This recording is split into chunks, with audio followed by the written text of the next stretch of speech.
In this video, I'll show you how to log into Hostinger and access the HPanel to manage your websites efficiently. Start by opening your preferred browser and going to hostinger.com.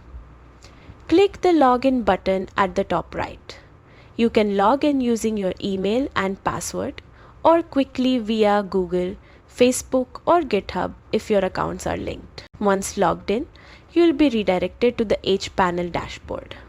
Here, you can manage all your websites, access files, upload content, set up emails, and even install or manage WordPress sites, all from one place. HPanel also lets you monitor your website's resource usage to ensure everything runs smoothly.